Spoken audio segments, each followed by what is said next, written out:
Sorry, y'all. We late. We coming. We coming.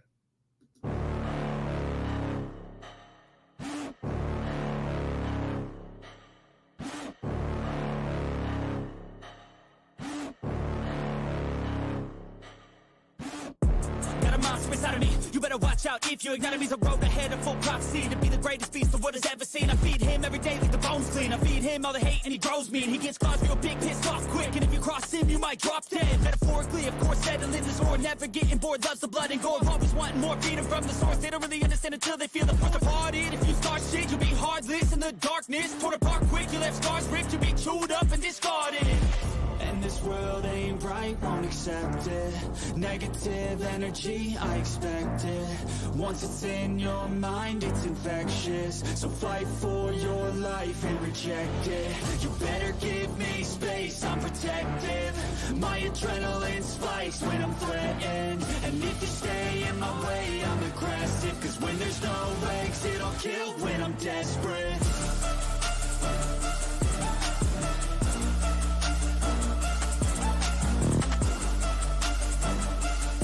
And welcome to the Golden Octagon MMA Podcast with your hosts, Matt and D Rose. Yes, welcome. My name is Matt. D Rose is on that side of your screen, and this is the Golden Octagon MMA Podcast. We're here to talk to you tonight about UFC 298, give you our preview, our picks, and all of that good jazz. But before that, we've got some UFC headlines and news to talk about, some fights being targeted, and we have to recap this past weekend's fights that I'm pretty sure everyone did terribly on. But before we do that, we got to shout out the chat. But before we do that, D Rose, how have you been this past week, brother? Man, things have been great over here. Valentine's Day sucked that it was on a Wednesday, so didn't really get to do anything as far as get to go out for dinner or anything like that. but no, other than having all my bets busted in UFC this past weekend and in NFL as well. Let me throw that in there. I just got my ass completely just taken to the woodshed by FanDuel this weekend. But other than that, yeah, things have been great. And man, I'm not gonna lie, looking forward to this card this coming up weekend. So yeah, I'm excited to be here to talk about it. Hell yeah, dude. I'm stoked, dude. Can't believe some of the fight lines, dude. Like, I can't believe Volk is barely a favorite at this point, dude. Like, he is the greatest featherweight of all time, and he's a minus 120 favorite currently. It's kind of wild to see, but we'll get into that. But as I said, let's run through our banners real quick just to make sure we have some UFC UFC Vegas 86 Piper results and headlines. We'll go over that. I have to eat some beans. Gross. We have some UFC fight news and announcements to talk about. I think you're muted, D-Rose. And then lastly, we have UFC 298 Volkanovski versus Topuria. We'll give you our picks, prediction, and any bets we currently have. So with that being said, let's shout out the chat. D Rose. So up first, we got the loyal Lush Lomain here. Another Golden Wednesdays with the boys. Shout out Lush Lomain being in here every single week. We back. We back. Trust me, we back. Indeed. We got Austin UFC talk over girlfriends / wives. Well, Austin, you got to be careful because some of our girlfriends and wives may be in here. You never know, dude. You never know. Let's go. Appreciate you stopping by, though, Austin. We got Jim Clark collecting with a new picture there. Topuria time. Indeed, brother. We'll talk about it. Let's go. We got Daniel Aker in here. Let's go. He actually won the predict the fight this past weekend. He got some free cards. What's going on, Nate Craig? Appreciate you stopping by tonight, brother. Better get those Ilia rookie cards graded. We got Zoe's mom in here with a wave, D-Rose. So shout out Zoe's mom for stopping by. We've got Chabs in here. Appreciate you, Chabs, for stopping by. What's up? We got Jay Wolf. What's up? What's up, gents? Shout out, Lush. No need, brother. Yeah, indeed. Okay, well, I can't get that to pop up. There we go. always a shout out to Lush. UFC 298 is finally carding here. Wait, did you change your picture back? Jim card collecting. Look, he has two different pictures in the chat already. Look at that one and that one. It threw me off, Jim card collecting. It threw me off, man. Topuria. Yeah, it says D Rose's sweater is fire. What kind of sweater you got? Yeah, what kind of sweater? Yeah. So I got the this is actually one of my old Derek Lewis shirts, but I actually threw it over one of my black hoodies. So I had to represent some UFC gear, but it all kind of works together. So I was like, you can't really tell because it's all the same thing. I couldn't tell. It looks like a hoodie to me, dude. Lush keeps forgetting about the beans. Yeah. Believe me, Lush. Matt has not forgotten about the beans. The one thing he has not forgotten about is the beans.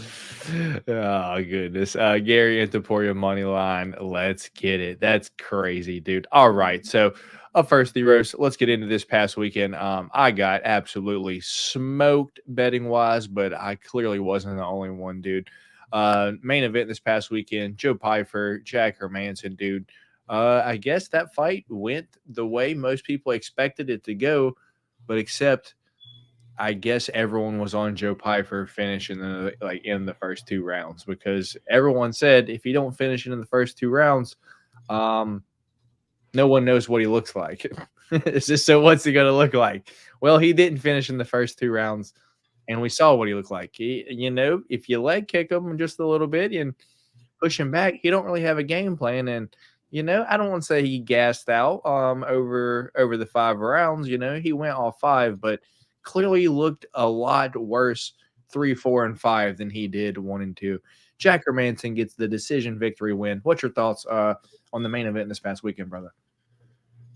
Yeah, I really thought it was and I'm not going to lie, I was going back and forth in my mind, like going into picking that. But for some reason, I kind of had the Jared Cannonier fight in my head for Jack Hermanson, and kind of thinking that, he could end up getting hit with the big shot. But I ultimately went with Pyfer. And,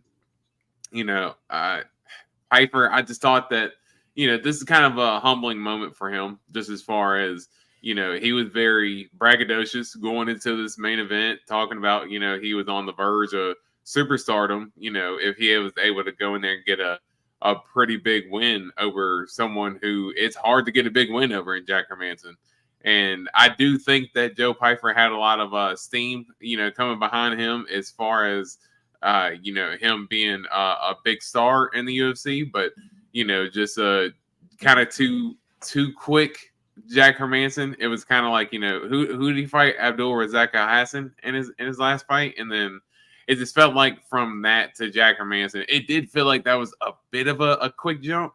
I guess no one had made no mentions about it because everybody just threw Jack Hermanson to the side. But man, Jack Hermanson's tough to get out of there, man. And if you don't, as you saw, if you don't get him out of there early, he's got good cardio, and he's got pretty good striking and good takedown defense, and he's just solid all around. So he's just hard to get rid of. And Jack Hermanson is like one of them cockroaches, man. He's just hard to kill, and he's just going to be around for a long ass time, dude. Yeah, dude, I would have to agree. So shut down another contender in the division, dude. Like the young contenders just keep getting shut down, dude. Yeah, here lately it has been a lot of hype trains that have been getting, a lot of times it's set up for those dudes to win, and those have been the ones who have been taking a lot of losses here lately. You are right. Indeed. Nate Craig saying it'll cost me $120 in Lyft rods plus a ticket at the Burbank Card Show Joe's going to. So unfortunately, it's a 99% chance I won't go. Only be able to stay for like an hour. Yeah, Nate, I would not go to that, dude. I would just enjoy your time at UFC 298, brother. Yeah, so co-main event, Dan 50K Ige versus Andre Fili, dude. What is there to say? Dan 50K came out there and smoked Andre Fili early, dude. Me and you were both on Dan 50K, and I think you said like you didn't think he would finish him, or it may have been for like a different. I thought it would be late. I thought it'd be like a late finish if he did. Yeah. I thought it would probably be early, dude. And dude, Dan 50K come out there and smoked Andre Philly, dude. What else is there to even say about that fight? You got anything here? Just another highlight reel for 50K, just living up to his name. And man, I'm not gonna lie, I went back and actually watched that a couple of different times. Like, it was just absolutely nasty. Just the way he just went over the top of that jab, and the way that he just hit that follow-up shot, like just stood over him, like he almost knew that he didn't have to, but he was like, just for good measure, just bow, and just dug it right in there, and just fucking stunned Feely's ass. But man, it was kind of tough listening to him after the fight, because you could hear him mic'd up, and the camera was following Ige, and he went over there, and him and Feely were exchanging words. They weren't having bad words, but they were just exchanging words. And Feely had told Ige that he didn't want to necessarily fight him because he likes him, but he wanted to fight him for the opportunity to be ranked. And that's kind of like the struggle with some certain fighters who it's hard to kind of take away the person that you like versus the opportunity that's in front of you to kind of level up. And man, I just couldn't imagine the psychological stuff that they got to go through to get themselves amped up to take these fights. But yeah, I thought that was kind of like a wholesome moment, but a big win for Dan Ige. Hell yeah, dude. Hell yeah. We got Lush saying, D-Rose, I'm sending Matt a package for you for the pod. I hit him up after the show. Let him know if you want one or not. Matt, no spoilers. All right. Wait, so D-Rose, I'm sending Matt a package for you for the pod. Hit him up after the show, and he'll let you know if you want one or not. Matt, no spoilers for the chat. Oh, okay. Got you. All right. So don't say what it is on the show. All right. Yeah, it'll be... Right. Yeah, something. Yeah. So, I'll let you know after the show, Lush, and I'll let you know what he says, brother. I hope I can meet you. UFC, unless it's a bag of shit. Yes, I'll take it. Maybe it's some Bean Boozled, we'll be going to Fan Village Saturday night. That's what's up, Nate. I hope you have a good time, brother. Fingers crossed for you, Nate, as well as the fights, of course. Yeah, of course. Anyway, feature fight of the night, we got Ehor defeating Robert Burschek, dude. I mean, do you really care, dude? I didn't realize that Ehor was dropping down to 185. I thought it was up to 205. I mean, he looked all right at 85. I guess I can say that much. I mean, he looked all right. Looked better than he has at 205 so far. So let's just see how far he can take it. But yeah, not too much from that fight. Yeah, dude, it's Ehor Peteria. Colton saying, can't freaking wait for Saturday, bro. I'm going to the weigh-in on Friday too. All right, so everybody going to the fight. Hell Saturday, yeah, that's what I was about to say, dude. That'd be cool. Yeah, that'd be cool if like people would like in the chat would be able to like meet up with one another and some stuff. Like that'd be that'd be fire. Hell yeah. Hope y'all enjoy y'all's time, man. That's dope. Yeah, that would be absolutely nuts. And the fight that made me have to eat the beans right here, Brad Tavares versus RoboCop Gregory Rodriguez, dude. I thought it was a close fight. It could have been either way until the third round, and then RoboCop just comes out and fucking hits him with some fucking third round hammers, dude, and gets Brad Tavares out of there, dude. Round 3. I can't call a RoboCop fight, dude. He's cost me money so many times now just betting against them. He's cost me money betting for him, dude. Any RoboCop fight, if he's in the fight, I'm not betting. He's your Cody Brundage, dude. I cannot bet on a Gregory Rodriguez fight to save my life because he will fuck me, dude. He'll find a way to fucking RoboCop me, dude. It's like he'll punch me in the face, dude. I cannot bet on a RoboCop fight. If I bet on him, he's getting knocked out. If I bet on the other dude, he's gonna knock them out, dude. It just makes no sense at all. But RoboCop snoozes. I don't want to say snoozes, but beats Brad Tavares to a pulp in round 3. That's one of the few fights I actually did see this past weekend because I was driving back. But thoughts on that fight, dude? Yeah, I mean, you kind of said it, perfectly. I mean, I thought the fight was close. I thought the first round, I thought, I thought HoboCop won, and I thought, he was coming out fast and furious there in the first round, and he almost got the finish there against Tavares, but then, dude, Tavares ended up hitting HoboCop with a big overhand and like rocked him, and Brad Tavares almost just kind of like stepped back and almost didn't realize that he had him hurt. And I even messaged you and I said, dude, he has zero killer instinct, because it just looked like to me that, that was a moment early in the fight where, he's still, pretty loose, pretty fluid. He hurt somebody like that. You want to try to take advantage and get that person out of there. But yeah, I think it eventually came back to bite him in the butt. I thought Brad Tavares won the second round, but obviously it didn't matter because HoboCop ended up getting that just clubbing nasty finish there in the third round. So just a good performance from Gregory Rodriguez. Yeah, you were on HoboCop there. I was on Brad Tavares, but that's what I get. I just don't even know what to say. I need to zip my mouth when it comes to HoboCop, dude. I'm just not gonna say anything. I was like that too. I don't even talk about him, dude. It makes no sense. Anyway, next, MJ the Menace, Michael Johnson defeats Darius Flowers, dude. I thought Darius Flowers had a chance, in the first two rounds, was probably going to hit Michael Johnson with some kind of overhand, dude. But he was just kicking Michael Johnson the entire first round. He didn't even throw any punches, dude. I was like, this isn't going to go well. So Michael Johnson kind of pieces Darius Flowers up the first two rounds. And then in the third round, dude, gets hit with a flying knee. Actually, kind of messaged you. I was like, did he hit Michael Johnson? Because I was like, kind of riding it. And I was like, I can't tell if he hit him because maybe my service wasn't good, but he looks like he's hurt. So I actually messaged you. I was like, did he hurt fucking Michael Johnson? And you're like, dude, yes. I'm like, I almost hit that bed, dude. I almost hit that bed, but unfortunately, not, dude. Michael Johnson gets the decision after getting cracked in the third round. Anything here, dude?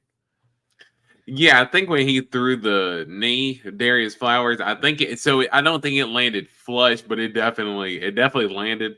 And Michael Johnson was just absolutely tired there in the third round, and he was just trying to do anything just to try to slow down just any threat of Darius Flowers, just so he can go ahead and ride off to a win.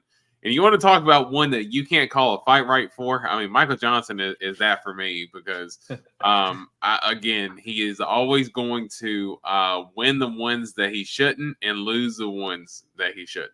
Like, he's always that dude. And I know he was a favorite going into this fight. He was a small favorite, but I did think Darius Flowers, I liked his aggression in that Jake Matthews fight, but Michael Johnson just proving again, those quick hands, even at the the advanced age that he is now, that hand speed still crucial, and landing big body shots, and was really able to just add it up with the boxing and put on a well-rounded performance. So it was a good win from MJ. Yeah, dude, that's how it is. Jim Carr claim. I went 100% on the entire card last week, besides Hermanson and Patera. Nice, brother. Anyway, the one that gave me a chance this week was Rodolfo Vieira, Armin Petrosian, dude. Rodolfo Vieira got Armin Petrosian down, dude, and tore through him like butter. 20 seconds left, dude. Looked at the clock and was like, I can get him out of there if I just squeeze him, dude. Armin Petrosian went out like phantom tapped. Ref stopped it. Like, he got up and was like, what happened? I didn't tap. It was like on the replay. He's like, he's tapping. It was the funniest thing ever, dude. But Rodolfo Vieira gave me a chance this weekend to not have to eat the beans, even though I had to eat the beans.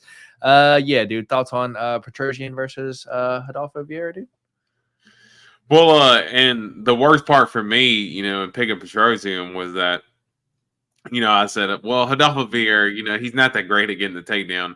Dude, he literally picked up Armin Petrosian like Armin Petrosian was a little kid. Like, it was crazy. Like, he literally, just the one effort, just scoop. Petrosian did end up getting up the one time, but But yeah, you keep giving somebody like that chances, and Rodolfo Vieira, he ended up getting that He kept takedown giving his again. back, dude. Yeah, no, he did. And I mean, he did it the first time and he was able to get away with it, but you keep giving somebody like Rodolfo Vieira chances like that, and he's going to end up ultimately taking advantage, and that's exactly what he did. And yeah, he just ended up taking Petrosian down like a little kid, and when he did, I was like, shit, this fight's over, dude. Yeah, I was hoping I could, breathe easy in the Hobocop and Brad Tavares fight about not having to eat the beans, but as soon as he took him down, I was like, shit, this is over. He's not going to keep him off of him now. It was crazy. Dude, Rodolfo Vieira is huge. Did you see the veins in his arm in the interview, dude? I was like, dude, imagine Aaron Petrosian didn't tap, dude. How gassed would Rodolfo's arms would have been in the second round, dude? Because the veins in his arms, dude, like you could see every single one. I was like, dude, his arms were. Well, it's fair to say that Petrosian also went out too, so it's like, and understandably so. Like, I'm pretty sure he like tapped, went out, then woke up and was like, "Huh, what happened?" So, yeah, no, even if he didn't tap, he was going to sleep for sure. Vieira is not USADA approved yet, dude. No more USADA, dude. Or US, yeah, USADA. Yeah, no, that's right. Yeah, no, that's right. Yeah. But anyway, a fight that I end up changing on, dude. Wait, hold on. I think we may have missed. No, we didn't. A fight I end up changing on, dude, after I saw the weigh-ins was Trevin Giles, Carlos Prates, dude. After I saw weigh-ins, I was like, dude, I thought Carlos was going to be a lot bigger than Trevin Giles, but Giles seemed like the overall bigger guy, dude. And like in the fight, dude, round 1 and 2 was probably the best Trevin Giles has ever looked. And then he just gets one shot right on the chin, dude. Just absolutely snoozed. And I was like, well, what can you do? Like, welcome to Trevin Giles. He's gonna be winning every moment of the fight until he's not, dude. Anything on the main event of the prelims, man? Yeah, as I told you, I felt bad for Trevin Giles in that moment because we both did pick Carlos Prates, but as you said, Trevin Giles, dude, he was so sharp. Honestly, kind of like a Michael Johnson performance. Kind of going out there and looking sharp, and all of a sudden just getting hit with one kill shot, and that is the game ultimately. So, we all understand that, but man, it was just tough to see Trevin Giles just look as good as he did. I actually ended up placing a live bet while Trevin Giles was still like the underdog. I got him at like plus 110, like right before the end of the first round. So yeah, I was like, come on, man, let's go. And then of course that ended up happening in the second round. So I was even more upset when, of course, he's just looking up at the lights afterwards. So, that was just kind of like really in a capsule how my weekend went. I feel you, dude. Balaji Oki looked good over Timothy Kwamba, but Tim Kwamba is tough, dude. So when he goes down to 145, that'll be interesting, but I really don't want to talk about that one too much. One that I do want to talk about, and that makes me have to eat the beans, dude. Loma Lookboonmee versus Bruno Brazil, dude. I was high on Bruno Brazil, dude. And after the weigh-ins, dude, I was even higher, dude. I was like, oh, hell yeah, dude. I have a bet on her. She's the underdog. She's looked 2 weight classes bigger than Loma, dude, at the weigh-in. So I was like, dude, all she's got to do is stay at distance, pick her apart, and Bruno Brazil's got this. She ended up winning 1 of the 3 rounds on all the judges' scorecards, dude. But Loma's a problem, dude. She is an absolute problem. If you cannot get her to the ground, she is gonna fuck you up on the feet, dude. She is a fantastic striker. Loma Lookboonmee by decision makes me have to eat the beans this week, D-Rose. Thoughts on that fight? Well, and I was also, very back and forth on that fight. So I was going to go Bruno Brazil because I was feeling you there, but I did go Loma, and she does have good striking and for me, I thought because she had been using her wrestling a little bit more. I know she had used her wrestling against Elise Reed a little bit. So I thought, she might have been able to try to use it in this fight a little bit, just to try to close that distance, but really didn't use it that much. A lot of it, she did some clinch control and stuff like that, but for the most part, she was just using footwork, using good leg kicks and good 1-2s and landing good shots to the body. Just, was just as methodical as could be. And I thought it was a clean win for her. And saved me from eating the beans, thank goodness. So let's go, Luma. One of these days, dude, you're gonna have to eat these beans. And before I do so, the rest of the prelims, real quick. Devin Clark versus Marcin Prachnio, dude. How bad is Devin Clark if you're losing a decision to Marcin Prachnio, dude? Getting his leg diced by Marcin Prachnio, like that was William rough. Knight, dude. William Knight all over again, dude. That was rough, man. Anyway, Max Payne Griffin, Jeremiah Wells, dude. I was wrong on that. I went Jeremiah Wells. I thought he would at least go for a few takedowns, but I don't think he did. But what I did see and hear of the fight, I thought Jeremiah Wells won that fight, dude. Thoughts on that real quick? I did too. I mean, that's not influenced by my bet at all because I thought Jeremiah Wells won I thought he won the second and the third round. I thought Max Griffin did win the first round. I thought Max Griffin did look a little sharp in the first round, but I thought Wells won 2 and 3, but obviously they were both, those rounds 2 and 3 were both very close rounds as well. And, I don't think one guy did enough to separate from the other. And, that's just ultimately what happens when fights are super close like that. One guy feels like they got one short end of the stick, and unfortunately for Jeremiah Wells, it ended up being him. Yeah, man. Zach Palga, Bogdan Guskov, dude. Me and you were both on Bogdan earlier in the week, and after weigh-ins, I ended up pick flipping, dude, and going Zach Palga. And thought he would maybe just hold him up against the fence all 3 rounds. And dude, Zach Palga 3-0 decision was like plus 380, dude. I was like, you know what? He's bigger. I'll take this shot, dude. Looked like he wanted to, and then ends up just getting snoozed in the first round. You care about that one at all? That's pink papers for Zach Palga, right? It has to be, dude. It has to be, but probably not, dude. Anyway, Fernie Garcia versus Hyder Emil. Hyder Emil in that finishing. Fernie Garcia TKO in the second round, a weight class up at featherweight, dude. That's got to be pink papers for Fernie Garcia, though, right? 4 in a row. I gotta imagine. For Fernie as well. Unfortunately, I think that's pink papers for you guys. And the no contest that started the night was Arichi Lang, Daniel Marcos, dude. All the nut shots, all the eye pokes, dude. Like what? Like I was like driving, and dude, that fight lasted like 30 minutes and it only went into the second round. No, that's the only fight I actually did not see, but I only just went back and I saw a couple of nut shots, and I saw enough there because they were making my stomach hurt just looking at the replays. Yeah, so with that being said, I have to eat the beans this week. I never want to hear you say one of those days you're going to have to eat the beans to D-Rose again. Griffin, I was waiting. Griffin was fighting for his job, I think. Nah, they would keep Max Payne around. He's a pretty good fighter. So with that being said, Bean Boozled this week. So let's go ahead and full screen myself, get the Bean Boozled out. Hopefully, geez, I'm going to give myself solid shake this week first because the last 2 weeks, shit. Here we go. Oh god, dude, I already don't like these colors. Oh shit.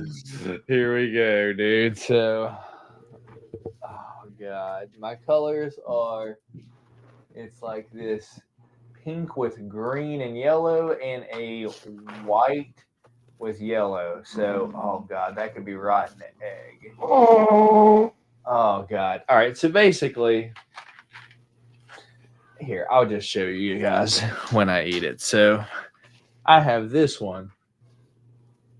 That's, well, it's the underneath, probably one of these two, which is buttered popcorn or rotten egg. Not really a fan of buttered popcorn flavored anything, and I definitely don't want to eat anything rotten egg. And our other one looks like it could be Stinky Socks, Tutti Frutti, birthday cake, or dirty dishwater. I'm not sure, but it's got some little speckles on it. So it's one of these top two or one of these down. I'm not really sure. So, oh gosh, I think I'm going to start off D-Rose with the one that is the rotten egg or buttered popcorn, because I feel like that one's worse. Stinky Socks, Tutti Frutti. I don't know, dude. Dude, the worst part is the buttered popcorn. I don't know if that'd be good in a jelly bean. Like, that's what I'm saying. That's what I'm saying, dude. That might be just as nasty as any of the other nasty ones. Here we go. So I'm going for the buttered popcorn or rotten egg, dude. So let me full screen this. Here we go. You see it. Going in the trap. Going once, going twice. There it is. I got buttered popcorn, dude. You know what? Heart racing. It tastes like, I guess, like buttered popcorn, you know? Like, hell yeah. Not bad. Oh, God, dude.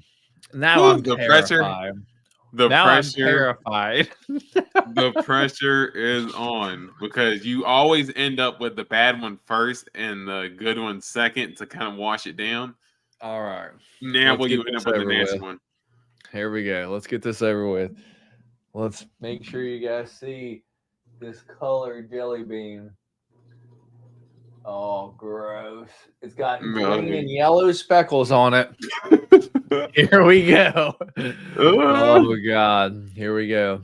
My heart's pounding. Dude, if I'm really hoping it's not Stinky Socks or Dirty Dishwater. I think Stinky Socks is the option, though. I'm hoping for Tutti Frutti. Here we go, though. Dude, 2 for 2. We good. Oh. Bang. Oh. Tutti Frutti, dude. That one's delicious, man. Man, holy you got some bullets, my boy. Good day. Oh. The Lord was with you. The Lord was with you. The bag of doom this week, dude. It was here ready to go.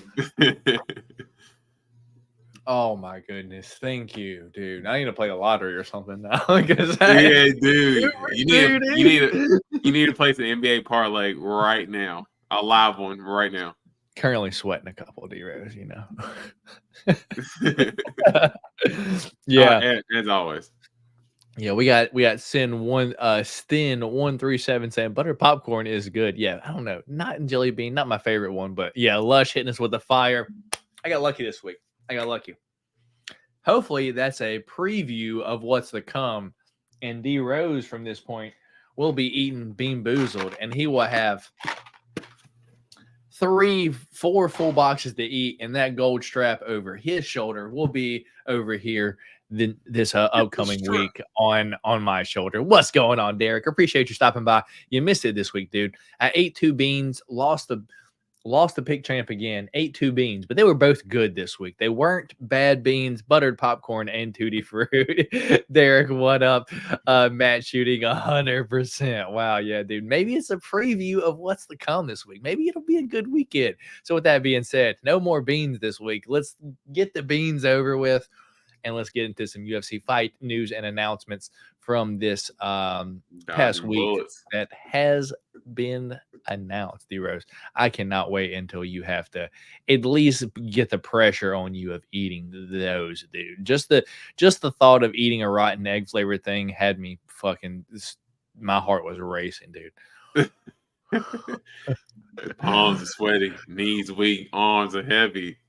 All right, I'm pulling up our UFC fight news and announcements. Here we go. There we go. I was looking for the one that we got to last week. What's not good now is the mixture of Tutti Frutti and buttered popcorn in my mouth at once, though. I'll tell you that. It's like a buttered fruit, and that's not good. Anyway. And it's just I've seen people deep fry fruit before, so D-Rose, when you're from where we're from, nothing surprises me, dude. You find the craziest things at the fair there. I was like, wow, deep fried bananas.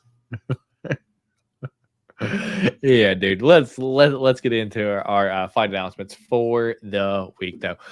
So up first, we've got Senor Perfecto, Bill Algeo, taking on Kyle the Monster Nelson. That's UFC Atlantic City, March 30th. That's the one I'll be going to. You care about that fight at all? Yeah, decent fight. I mean, I don't know if I'm, I don't know if I'm shooting my big toe off over it, but all right. All right, we got Anshul Jubilee is out. Mahashade will now face Gabriel Mowgli Benitez, UFC April 27th. You care about that one? That should be a good fight. I mean, Mowgli's in a tough spot now. Kind of coming off a few losses in a row now, and now taking this fight on short notice. I mean, maybe he's taking the fight on short notice to get back in good favor with the UFC. But 7th. I mean, we're in right. February. Right, but I mean, I guess as far as we're like midway through February, that's like 10 weeks away. That's a full training camp. That's right. Like when you would start getting ready for a fight. I don't know. Right, but I guess as far as like not being ready for a fight and then all of a sudden having to get ready for one, but you are right. He does have a little bit of time to get ready, but yeah, it's going to be a tough fight for him. What's your thoughts on Anshul Jubilee pulling out though? He got barked at like by Mike Breeden, and then he got cut. Oh yeah, that's right, dude. I forgot that was him. Yeah, because I remember that they had cut him, so they were bringing him back. No. This isn't Mike Breeden. No, like Anshul Jubilee. No, so Mike Breeden got cut after that fight. Anshul Jubilee ends up pulling out of this fight. Yeah. Right. I mean, yeah, no, I'm sorry. I got the timelines mixed up now, but I know where we're at now. Yeah, Anshul Jubilee, he's going to have a little bit to work on. I mean, yeah, coming off of that one, because I remember he had the first 2 rounds not in the bag, but because I know that second round is getting a little testy for him too. But for him to like you said, bounce back or in that third round get crushed like he did by Mike Breeden by getting barked at and crushed, and now pulling out of this fight, it's a rough look on him so far. But I mean, I know he's still kind of young and stuff too, so he's still got time to develop, but not a good start so far. Yeah, I have to agree. We've got Felipe Lins taking on Iwan Kutalaba, UFC 299. Probably not. What's your thoughts on that, though? What is that, 2? Number 2? Dude, I don't think they ever fall. I know it got scheduled, but I don't did they actually fight? I'm guessing not if they didn't add a 2 next to it. 2? Yeah. 2? But yeah, I don't really care. Yeah, me either. Dude, this is an interesting one, and I want to get your thoughts on this. Umar taking on UFC newcomer. I believe he's like 17-0, March 2nd. What's your thoughts on that? Do you think this fight's actually going to happen? Is this one of those ones that the UFC kind of rushed and made an announcement before any papers were signed or anything? I'm still kind of waiting on that, so I'm not putting all my eggs in one basket and assuming this fight's happening, because something just smells fishy about it. I guess I just don't understand why are you this would have to be like the main event if it's Umar, but at the same time, I doubt it would be a main event because it's the UFC newcomer at the same time. Shout out Derek Goofrey for the 199 super sticker. Appreciate it, brother. You are a gentleman for donating your hard-earned money over here to the channel, brother. Listening to us talk. My main man, Lush, what's going on? Getting ready for these fire locks. Hopefully, Yeah, I'm shooting 100% today. Yeah, I'm interested to see what happens there, but as you said, I don't know if that will happen or not. What do we have here? We got Joe Anderson Brito taking on Jack Tank Shore, UFC 301, May 4th. That is in Brazil, dude. What's your thoughts on that fight? That's an interesting fight because I know Jack Shore, they kind of had some high hopes for him, but Joe Anderson Brito, I mean, that dude's an absolute tank. And he's going in there to take your head off. It doesn't matter. It doesn't matter who you are or what your fight style is. He will do anything to absolutely annihilate you. And yeah, that's a tough matchup for Jack Shore, who they kind of had high hopes for coming into the UFC. And yeah, that's a good fight. But man, Joe Anderson Brito, that dude's an absolute dog. And in Brazil, dude. So don't forget that. Woo! We're going to get into all our results this past weekend with the Nutshot, the TKO for Emil Hyder. We've got the knockout for Russian Anthony Smith. We've got Max Payne Griffin with a decision win. We've got Marcin Prachniow somehow defeating Devin Clark. Loma Luke Boomy defeating Bruno Brazil. Look how awkward that photo looks. Look how much smaller she looks than Bruno Brazil, dude. Dude, but them body kicks were popping though. She was snapping them, man. Yeah, Balaji Oki defeats Tim Kumba, and then that's the punch that landed that snoozed Trevin Giles, dude.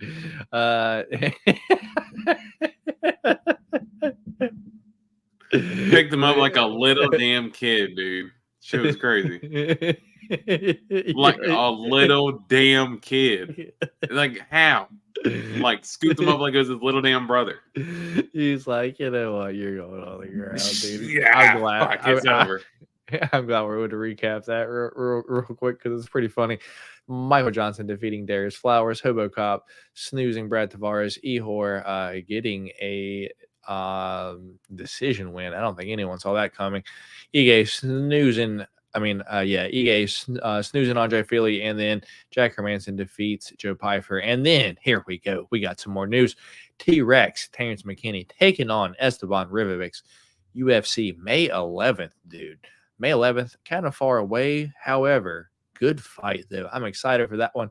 I bet you that one don't go the distance. The Rose, hot take. You won't hear it anywhere else. What's your thoughts on that one? Man, I swear, like the other day, I was just asking about, a Terrence McKinney fight. I was like, I felt like I haven't heard fight news from him in a while, and it seems like I don't know if he's kind of already a designated. Only takes short notice fights, and then he notice has a fight. Short notice, like new comers or up and comers or something like that. Like nothing to actually help like advance himself or anything. Just literally just any Joe Blow. I mean, I know Esteban Ribovics. I know he came from the Contender Series, right? Yeah. So I mean, he's been he's had a few fights now. Right. But I mean, just as far as who's the bigger name, Terrence McKinney is the bigger name. I think he's more of the household name at this point anyway. Yeah, dude. Can't wait for that. I love me some T-Rex. Anyway, dude, we got Emily Ducote taking on Vanessa Demopoulos. Yeah, dude, I don't really care about this fight. UFC May 18th. Dude, I don't really like to pick either one of these females. At least I don't think so. What's your thoughts on this fight? I mean, Emily Ducote's got some good boxing, but other than that, yeah, Vanessa Demopoulos, she never does what she should, but I think she can probably beat Emily Ducote, but I really don't care. Yeah, so we're one of the same there. Lush saying I may be the only one that thinks that Ribovics can get the dub. Who knows, dude? Who knows? Because you never really know with T-Rex. If it gets out around one, throw it all out the window. We got Jocelyn Edwards taking on Aileen Perez, UFC 302 June 1st. Do you care about that one, D-Rose? No. Okay. We do have one that I'm interested in. Jake Hadley taking on Charles Energy Johnson. UFC May 11th. What's your thoughts on that one? Man, Charles Johnson just turning the calendar and just keeping on accepting fights, within 2 months of his previous fight and just keeping it going, man. Didn't he fight 4 times last year? And I think he's Probably more, to be honest. yeah, I think I think it was 4. It could have been 5. I'm not quite sure, but yeah, it looks like he's trying to keep up with the same number of fights, if not more. Taking a fight so recently he kind and of now has to when he doesn't win them, because you only get half your money. Like so it's like he just won though. Yeah, true. But that's in May. That's in May, though. Austin Hubbard, Michael Figlock. I don't even care about that one. We got Don't Mays taking on Caio Machado. Don't care about that one either. Nope. We've got Dusko Todorovic is out. Edmund Shabazian will now face AJ Dobson, UFC Vegas 89, March 23rd. Do you hear about that one at all? And that's our last one. I guess. I guess we'll see where Shabazian's at, but weird to fight for him to take on short notice.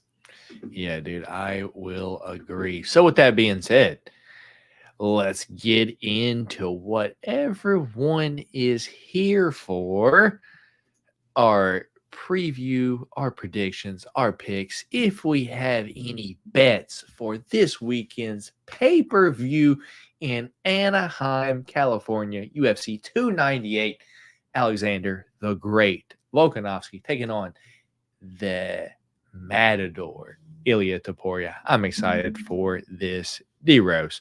Remember when Edmund was all the rage? We were all fooled. Yeah, indeed, dude. Head movement.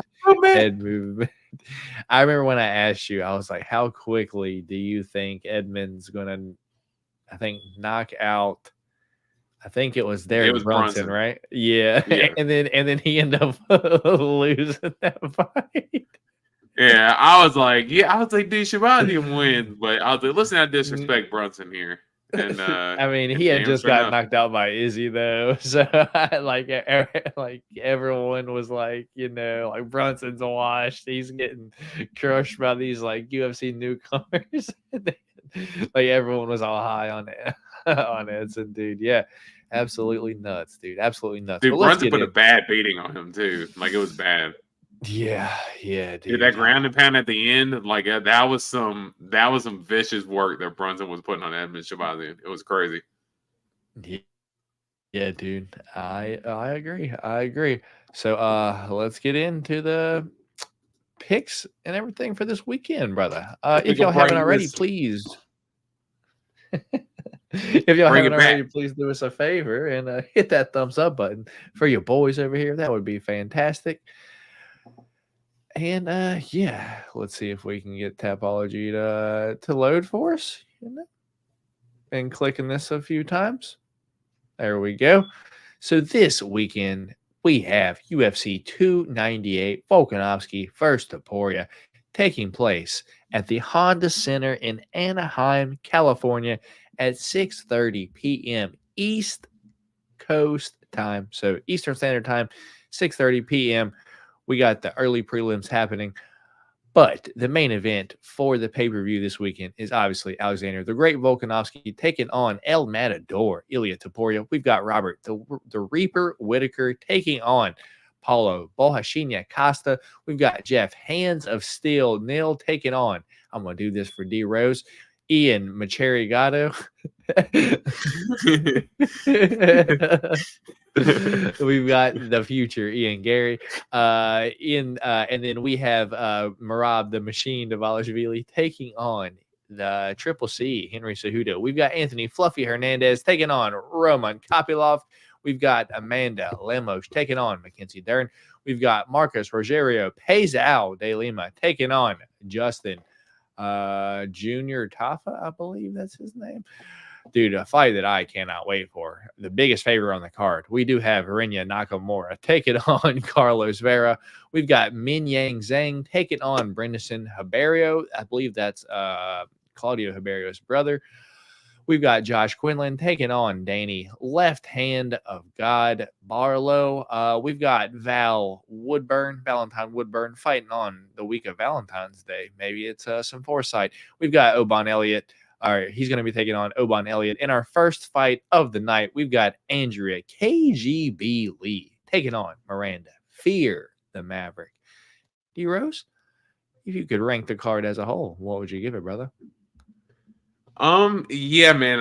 I think the UFC is really coming strong with this one. I'd have to give it a B plus. Yeah, I think it's definitely up there with some of the better cards that it's definitely better than the card last month, for the pay-per-view. Definitely better than that one so far. So I do like the way this one's shaping out. As long as all the fights stay together, we're always suspicious about whether Paulo Costa is actually going to be able to make it a fight week. But if he's showing up, talking to the press and stuff like that, I'm coming to feel more confident that fight will happen. So as long as it stays together, yeah, I definitely give it a B plus. Fair enough.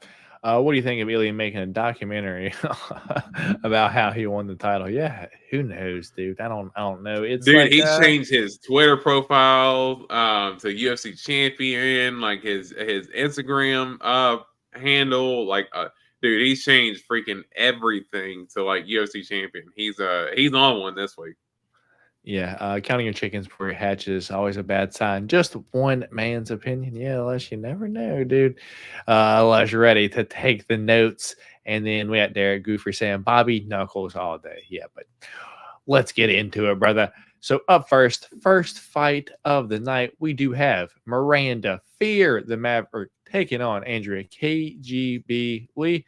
So Andrea KGB Lee is 13-8 overall, won 2 of her last 5 and lost 3 of her last 3, while Miranda Fear the Maverick 12-5 overall, won 3 of her last 5 and alternating wins and losses in her last 3.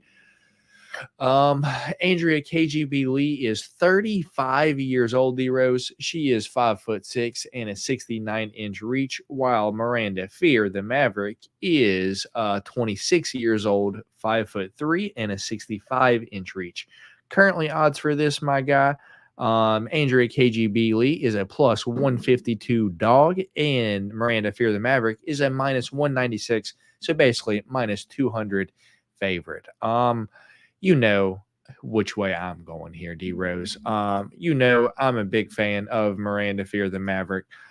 She was actually the first UFC fighter I met in person, dude. So, shout out Miranda Fear the Maverick there. So, she was, dude, it was crazy because she was so small. I was like, dude, I could not believe how tiny of a human being professional athlete she was. But yeah, it's absolutely nuts. I got to go with my girl Miranda Fear the Maverick, specifically because of the wrestling, dude. I think if anytime Andrea Lee can get wrestled, push against the fence, she's going to. And what's Tony Kelly going to say this week when she's not fighting like a Brazilian and she still loses? So, I don't think the judges like him being in her corner anyway. I don't think UFC does. And I think, they're just trying to hand Andrea KGB another L, send her her walking papers, 4 losses in a row. She's got to get cut off of Tony Kelly. UFC don't want that anywhere around their promotion when, Brazilians are part of, the biggest part of the sport, dude. It's absolutely nuts. But give me Miranda Fear the Maverick, probably to win by decision. But dude, it wouldn't surprise me if I like Miranda Maverick won via submission, because I heard that she just now won the Nogi Brown Belt World Championship for her weight class, dude. So just something to throw that out there. But I am going Miranda Maverick to probably win this fight via decision. Which way are you going here, D Rose? Yeah, I'll keep it short and sweet here. I do think that Miranda Maverick wins, and I do think that it's as long as Miranda Maverick uses her wrestling. Now KGB, she does have a tendency. She does have good jiu-jitsu off of her back, so you will see her try to throw up triangles and arm bars, and she'll try to get Miranda Maverick in like a triangle, try to throw elbows. Like KGB, she's nasty. She's got a nasty streak to her as far as, her kind of being like a gritty fighter. But I just think her being the older fighter, Miranda Maverick being the younger fighter, a little bit of the better athlete. I say probably, as a base, stronger than Andrea Lee, just with her wrestling. I think Miranda Maverick gets a decision win. It's kind of surprising, D-Rose. I thought you might go KGB Lee on me this week. I thought we were going to have our first different pick of the night just off the jump.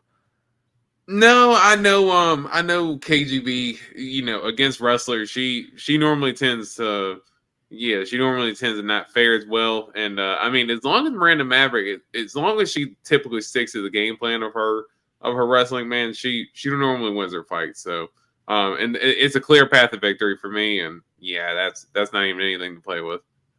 Yeah, dude. All right. Okay. Well, that's fair. I like Miranda Maverick too. So that's not. I got a couple upset picks that I think you might be surprised on. I don't know. But we'll talk. We might end up picking the same ones on D-Rose. Who knows? Let's see what the chat's got to say. It's inevitable and new. Jim Clark electing already ready for that main event. We got Tim gifting 1 membership over here. So whoever has like membership, shout out Tim. Make sure you thank Tim for gifting you the membership, because it is random. It just goes to a random person in the chat or I think watching. So shout out Tim. If you don't know what that is, you can win free UFC cards every single UFC fight week. And at the end of the month, we have a duck race for free UFC cards. And, we have a few chats in here that are member exclusive. So, shout out Tim. He just now hooked you up, whoever got that membership, brother. So, Lush saying Tim with the fire indeed. And I think, congratulations, Hookset TV. Yeah, so that is who got the membership. So make sure you shout out and thank Tim for getting that membership, brother. I keep track of how many UFC fighters, past the present, I get a picture with. I'm about 20. I'm at about 296 now. Wish me luck to get past 300 after this weekend. Well, good luck, Nate. You should get that way, brother. Miranda has that fight. Hopefully. Me and D-Rose both on Miranda Fear the Maverick, and it seems like the chat is as well. So up next, D-Rose, we do have none other than Val Woodburn, the animal.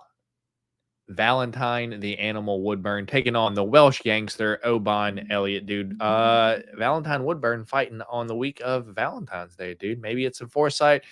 He was undefeated before his last fight against Bo Nickel, if you don't remember who he is. So 7-1 overall, Valentine, the animal Woodburn. He's going to be taking on 9-2 overall, Oban Elliott, the Welsh gangster. Val Woodburn is 30 years old. He last weighed in at 185 pounds. This fight will be down at 170. So how will Val Woodburn look at 170? That is yet to be known. We'll see this weekend. He is 5'8", and I think it says we don't have a reach here, but I believe it was 71. I believe he is about the same as Oban Elliott is, even though he is about 4 inches shorter, maybe even might have a longer reach. What I'm looking at here on ESPN, it has Val Woodburn at a 74-inch reach. Yeah, and so he's Oban Elliott at a 72-inch reach. Yeah, so he's going to be 4 inches, 4 inches shorter, but he will have a 4-inch reach advantage. So kind of odd stats there. Oban Elliott, 26 years old, 6 foot, and a 72-inch reach. Currently, odds for this are a minus 295 for Oban Elliott and a plus 220 for Val Woodburn. D-Rose, I'm going to keep this short. I don't really know a lot about Oban Elliott. I saw him on the Contender Series, I believe. Yeah, he got a decision over Kike Brito, and to be honest, didn't look like anything impressive, dude. And I'm about to start blindly fading these like fucking Cage Warriors, dude, because every single time like one of these new Cage Warriors dudes come in and, they're hot shit, they kind of end up, getting either cracked early or, getting exposed at some point, dude. Val Woodburn looked massive at 185, and this will be down at 170. He's going to have a reach advantage, And when I researched him last time, dude, he just basically just wings nonstop, dude. And kind of a mixture between the way Darius Flowers fought Jake Matthews mixed with a little bit of like William Knight. It's absolutely nuts the way the dude is built. So I'm interested to see how he looks down at 170, but I'm going to take the dog shot this week. Probably not the smartest decision, but the plus 220 dog. Give me Val Woodburn to defeat Obon Elliott, the UFC newcomer from Cage Warriors. Which way are you going here, D-Rose? Yeah, I mean, I don't know much about either fighter. I'm just going to be completely honest. I mean, well, one's a minus 300 favorite, so yeah, I mean, and the only reason why I'm going to go Obon Elliott here, and reason being is that I think from what I'm seeing is that he tends to use his wrestling and his submission ability. And looks like that'd be something that with his size advantage that he might be able to utilize against Val Woodburn. I know, like you said, Val is he is absolutely cock diesel, but I'm just curious to see, especially with him cutting down the weight, because I know it. I believe this is going to be his first fight at 170, or at least at this level. So I wonder if him making that weight cut down, if there's going to be any zap in his energy, or if he's going to have to lose some muscle in order to try to maintain the weight, and that's going to give him a disadvantage in the grappling. So I'm going to go Obon Elliott. All right, D-Rose on the minus 300 favorite, Obon Elliott. I am on the plus 220 dog, Val Woodburn, and apparently so is Daniel Aker as well. Daniel Aker, the winner of the cards, he went Jack Hermanson via decision this past week, D-Rose, and he was correct. Yeah. So me and Daniel on the same side there on this fight this week. So up next, D-Rose, we've got I believe Bushido, Josh Quinlan taking on left hand to God, Daniel Barlow, whichever one he wants to go by. 6-1 for Josh Quinlan with a no contest in there, while Danny left hand to God Barlow is 7-0. Currently, odds for this are a plus 150 for Josh Quinlan and a minus 194 for left hand to God. Josh Quinlan, 31 years old, 6 foot, and a 72-inch reach, while left hand to God, Danny Barlow, is 28 years old, 6'2", and an 80-inch reach. D-Rose, I think we say this every time Josh Quinlan fight. He was on the juice on the Contender Series, looked good, got popped, came back, and then knocked out what's the dude's name? Jason Witt, which is basically as chinny as Phil Hall's is, if not more chinny. And then came back against Trey Waters and looked like absolute dog shit, and he was just the smaller guy. In this case, he's fighting left-handed guy Danny Barlow, which, as his name implies, the left hand of God, dude, he sends people to the hospital with that motherfucker. Is bigger than Josh Quinlan here by 2 inches, and is going to have an 8-inch reach advantage, dude. Give me Danny Barlow to knock out Josh Quinlan in probably one of the first 2 rounds. Which way are you going here this week? I know you kind of like Josh Quinlan sometimes, brother. Yeah, and I think that's the way I'm going to go here. I think Josh Quinlan coming off of a loss, I think he's going to be a little bit more motivated, and looks like Danny Barlow looks like he does not go past the first round many times. I mean, I know he's got a couple decision wins on his record, but for the most part, it looks like he's used to getting the opposition out of there a little bit early. And hey, man, we've seen Josh Quinlan land some big punches as well, man. He's a thumper, and I think if you're going to stand there and try to trade with him, I think that's not anything you want to be asking for. So I'm gonna take a shot on the dog here. Let's go. Let's go, Josh Quinlan here. All right, D Rose, being a little brave. D Rose ready to eat those stinky sock beans this week. Let me get the next one pulled up. That kind of dude, left hand to God. That is a correct nickname for Danny Barlow, and I'm excited for that one now, D Rose, because I thought you were going to end up going Danny Barlow. But up next, we do have, let me make sure I'm sharing. Indeed, I am. We have Ming Yang Zhang taking on Brendison Haberio, the brother of, I believe, Claudio Haberio, if you guys don't know. 16-6 for the Mountain Tiger, Ming Yang from China, taking on 15-5 for the Gorilla, Brendison Haberio. Yeah, what some names we have here. A mountain tiger versus a gorilla. Anyway, Ming Yingzhang has won all 5 of his last 5, while Brendison Haberio has won 3 of his last 5. Ming Yingzhang is 25 years old, 6'2", and a 75-inch reach, while Brendison Haberio is 27 years old, 6'3", and an 81-inch reach, dude. When I see in the 80s, dude, I'm like, Jesus, dude, that dude's got some long-ass arms. Currently, odds for this are a -128 for Ming Yangzhang and a +100 for Brendison Haberio. Did I say it wrong? Ming Yangzhang? No, it's bad that I laugh because that almost sounds like a stereotypical name that they would use in a parody movie to name some type of Asian person. It almost sounds like a fake name. That's why it keeps making me laugh. Yeah, dude. I want to be short here. I don't know a ton about either one of these guys. I do remember Brendison Haberio fighting on the Contender Series, and he looked good, dude. He has good pull counters, and he's got long-ass arms, and he's a +100 dog currently. So, yeah, give me the slight dog here in Brendison Haberio. Which way are you going here, D-Rose? Oof. I don't know much about either, but I mean, it looks like Ming Yang Zhang is he has a little bit of steam coming off of the road to the UFC, and it looks like he gets a lot of finishes himself. Let's go Ming Yang Zhang. All right, D-Rose locked it in. Ming Yang Zhang. You're currently looking at his record, D-Rose. Let me know when you see one name on there and an L, and you're gonna be like, "Fuck, why did I make that pick?" But D-Rose on Ming Yang Zhang. I am on Brendison Haberio this week. So next fight, let me make sure. Do you see it yet, D-Rose? On Ming Yang Zhang's record? Yeah. Who he lost to? Yeah. Let's see if we can find it. It might be amateur.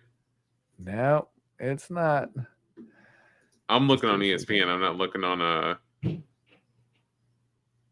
yeah, I'm not currently looking at Tapology though.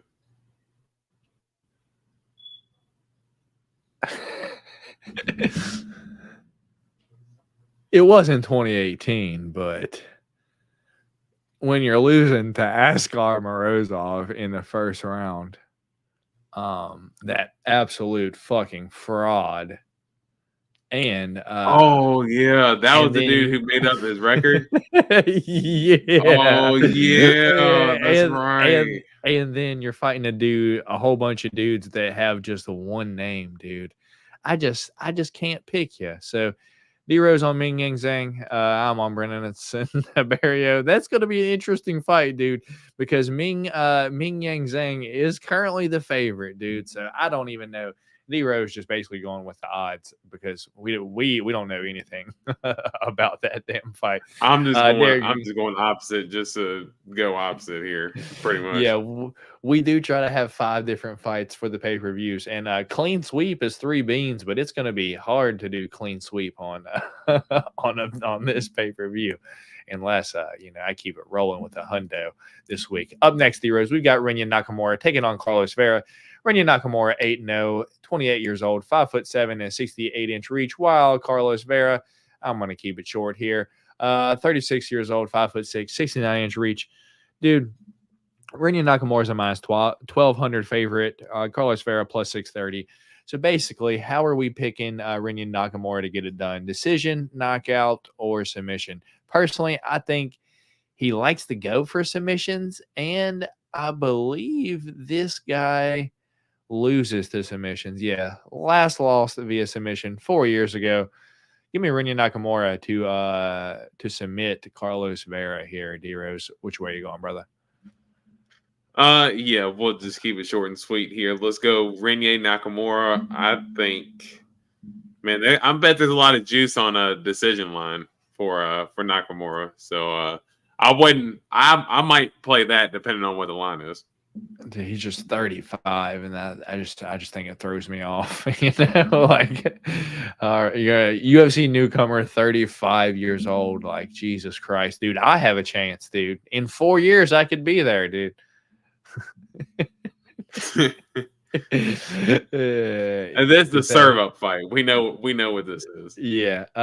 They really gave us no play on Nakamura. Wow. Yeah. I mean, minus 1,200 lush. It's like, yeah, you have to do a prop. There's absolutely. Oh, we have some props here, D-Rose.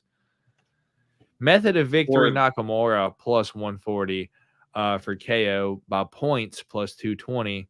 And submission plus 280 on FanDuel, dude. So, I mean, even still, it's just like by submission plus 280, by points plus 220, by knockout plus 140, dude. That's even I don't even know if it's worth it, dude. I don't know. The decision, maybe. Possibly, dude. Up next, we got Marcus Rogerio Peizao de Lima taking on the bad man, Justin Tafa. There it is, the bad man, Justin Tafa. Yeah, he has a brother named Junior Tafa. That's why I got it confused. Anyway, Peizao Marcus Rogerio de Lima is 21-9-1 overall, while bad man Justin Tafa is 7-3 overall. Currently, odds for this are a minus 156 for Peizao Marcus Rogerio de Lima and a plus 122 the dog for Justin Badman Tafa. Peizao is 38 years old, 6'1" and a 75-inch reach, while Badman Justin Tafa is 30 years old, 6 foot and a 74-inch reach. D-Rose, I think we might have a different pick here because I refuse to pick Justin Tafa. I'm going to let you break this down and make your pick, brother. Well, I appreciate you letting me pick Justin Tafa here because that is exactly where I'm going to go here. I knew it. I think, I think you know that I picked Justin Tafa in a lot of his fights. I think he's fun.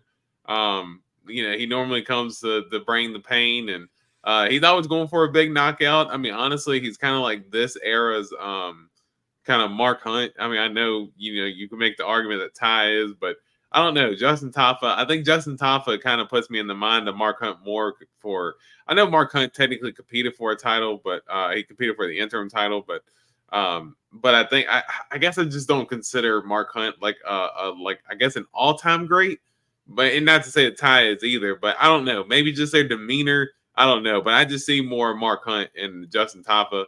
He's got the big hands, big power. Marcus Rogerio de Lima, sometimes he goes in there and tries to fight with his heart instead of his head. And he might have the advantage in the grappling, but if you try to step in there and like Parker Porter did and get reckless, man, Justin Tafa can find that button, and I think that's what he does. So yeah, I think if there's anything that you play, I mean, I guess you could play Tafa round 1 or 2 KO. But I'm definitely thinking that Tafa gets a KO this weekend.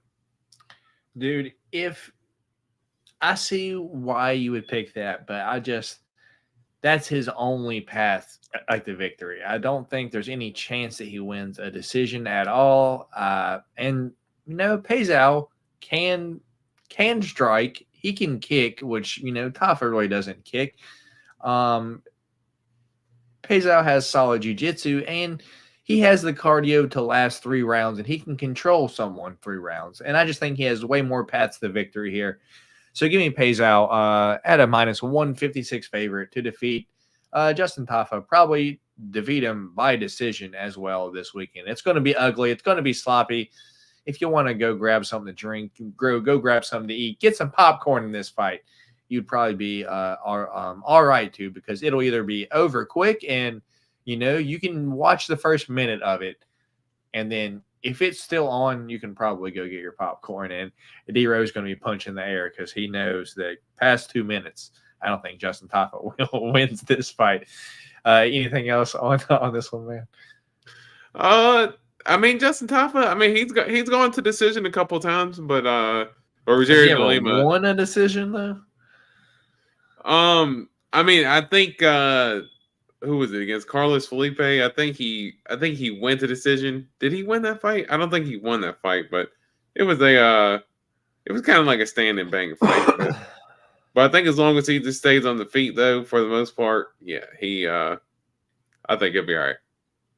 All right. So up next fight of the night, we do have one of the ones that I'm interested in. We do have Amanda Lemos taking on Mackenzie Dern. Amanda Lemos 13-3-1, while Mackenzie Dern is 13-4-0.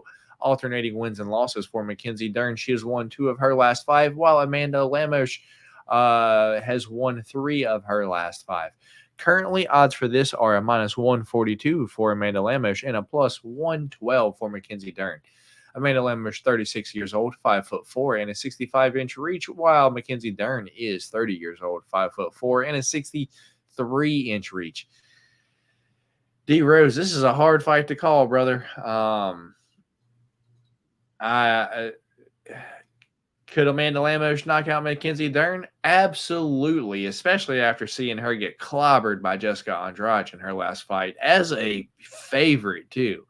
I was on Jessica Andrade in her last fight, but dude, Jessica Andrade and Amanda Lemos, I just think they're just different, dude. Like Amanda Lemos might be quicker, like in and out, dude, but Andrade is like a little fucking bulldozer, and she's just going to continue to go forward.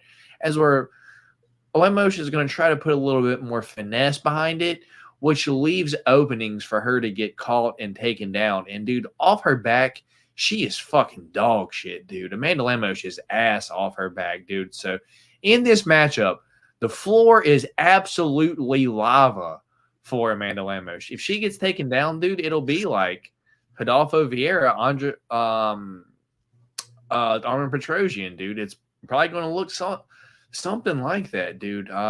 So that being said, dude, give me the dog. Give me Mackenzie Dern to probably at some point submit Amanda Lemos this weekend. But in reality, she could get knocked out in the first 2 rounds, and it wouldn't surprise me one single bit. But I'm going Mackenzie Dern via submission this week. Which way are you going, brother?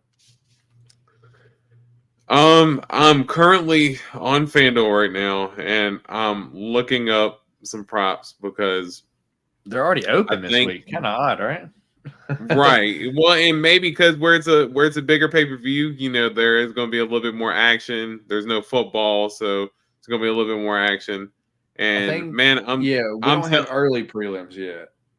Man, I'm telling you right now, Mackenzie Dern by points at +460. I really think I like that right now. I mean, that's juicy odds. I mean, you saw in Lemos' last fight where, she fought against Zhang Weili, and, I'm a big Lemos fan, but, man, she just had no hope of getting off the ground. Now, she did everything in her power to able to fend off the submissions from Zhang Weili, but just was not able to just get off her back. And I know that Mackenzie Dern's takedowns aren't the greatest, but I think we've seen time and time again with Amanda Lemos, if you can get her down to the ground, or if you can control her in any type of grappling sequence, you can take over that fight. And I mean, Zhang Weili is different in terms of that grappling, but I think if Mackenzie Dern gets the fight to the ground, I think it's where she could take over. So I do think Mackenzie Dern gets the job done. And man, about points +460 on FanDuel right now, man, I'm not gonna lie. I really think I like that. And Daddy might play a straight wager on that. I ain't even gonna lie. Right now. Yeah, dude. Speaking of straight wagers, I think I'm done being a dumbass, dude. I think I'm gonna start. If I want to bet a fight, dude, and I can't find a way to, do like a 2-leg, like a money line, dude, then I'm just gonna find a 1 prop and just bet it straight like that. And if I can't, dude, then I'm just not going to bet the fight. Obviously, I'm going to be a little bit of a degenerate because I got change of cheddar still. So I'll have at least two crazy parlays, but I think I'm going to start putting like $10 on like these like straight props because I think, dude, I hit some of the craziest props inside of a parlay that end up not hitting, dude. I'm like, why didn't I just bet that straight? It's plus 950. You fucking idiot. Like that's more than the parlay that you would have put together that had all minus 200 favorites with like a 5-leg that gets you like plus 600. It's like, fuck, why didn't I just take the damn one straight wager? Exactly, dude. It doesn't ever make sense, and I'm an idiot. But hey, that's going to change this weekend. Give me Amanda by second round red stoppage or ref stoppage. I agree. We got Derek. Tim saying Derek Goofrey. I agree. And Tim saying Matt's going to be eating more beans this week. Hopefully not, because D Rose is on Mackenzie Dern with me. Anything over a 2-leg is a trap, dude. I've hit D Rose. How many 6 to 9 legs have I hit that I've won? $700-800 off of like $2 to $5. Yeah, I've won more than a few. I've won more than a few, Tim. So you just have to get lucky, brother. That's all, and just expect that you're just gonna lose it, but hope to get lucky. So up next fight of the night, we have Anthony Fluffy Hernandez taking on Roman Kopylov. Anthony Fluffy Hernandez is 11-2 overall, won 4 of his last 5, while Roman Kopylov is 12-2, also won 4 of his last 5. Anthony Fluffy Hernandez is 30 years old, 6 foot, and a 75-inch reach, while Roman Kopylov is 32 years old, 6 foot, and a 75-inch reach. Currently, odds for this are minus 245 for Anthony Hernandez and a plus 186 for Roman Kopylov. Dude, if odds weren't so far apart, I would for sure be on Anthony Hernandez. I think he wins this fight, dude, but Roman Kopylov's got solid body work, and that's been Anthony Hernandez's one weakness is the body work. And, dude, Roman Kopylov, his body kicks are nothing to mess around with. My thing is he's only good for about 2 rounds, D-Rose, because then he tends to gas out a little bit. Round 3 don't ever look the best, and when you are fighting Anthony Fluffy Hernandez, that is one person that you do not want to gas out against in the round 3. So my pick this week is going to be Anthony Hernandez to submit Roman Kopylov in the 3rd round. Even if you want to, take the round 2 or 3 prop, Anthony Hernandez 2-3 submission plus 430, but I truly think it happens in the 3rd round itself. So Anthony Hernandez round 3 submission is plus 1200 right now. That's the way I'm going. Which way are you going this week, D-Rose, on Fluffy versus Roman Kopylov? Man, I'm sitting here looking at both both of the fighters here, and this is one of the harder fights for me to call. Because honestly, I can make an argument for either fighter. I can see Roman Kopylov landing some nasty body work, landing some of those nasty body kicks, kind of like how he did against Claudio Ribeiro, maybe going up top and getting some type of finish, something similar to how he did in that fight, or just having Anthony Hernandez crumble from the body shots. Or Roman Kopylov get just wrestled for 3 rounds. I mean, we have seen, earlier in his career, was it against, was it Carl Robertson? Yeah, Carl Robertson. He just got dominated, in the wrestling. And I know that's that he's awful. Because Carl Roberson's not good.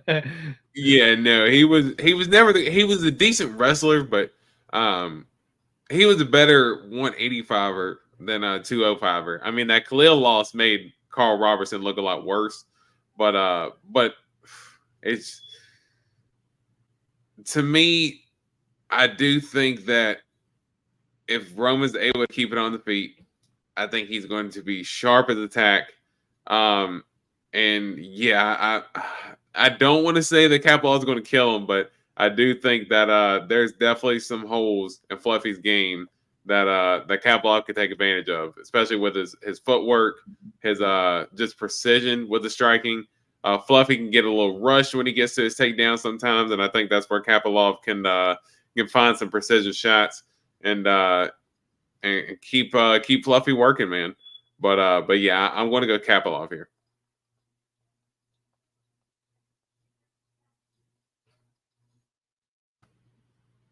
Drop my mouse.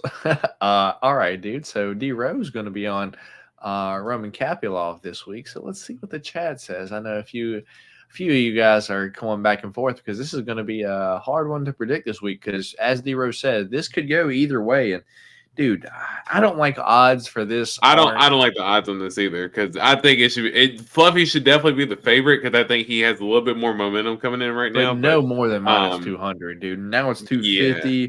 And I'm like, oh yeah, that high odds. I'm either going to bet Kapilov or maybe for the fight to start round 2. You know, something of the sort like that. I'm going to look for something like that to play on this instead of Fluffy straight up. That's just I do not like that line for me to not feel that comfortable in him and winning. Yeah, I like Hernandez to win this one, says Tim. Well, yeah, Chab saying, I'm a big fan. I'm a big Fluffy fan, but the other guy has been knocking dudes out. Yeah, that body work on, especially Josh Frem, but, you know, Josh Frem's ass. If I donate, can y'all shake something? Absolutely not. D-Rose, you want to shake something? I'm not shaking nothing. Well, I ain't shaking shit. I ain't shaking shit. Anyway, what are we talking here? we can negotiate this. We can negotiate this.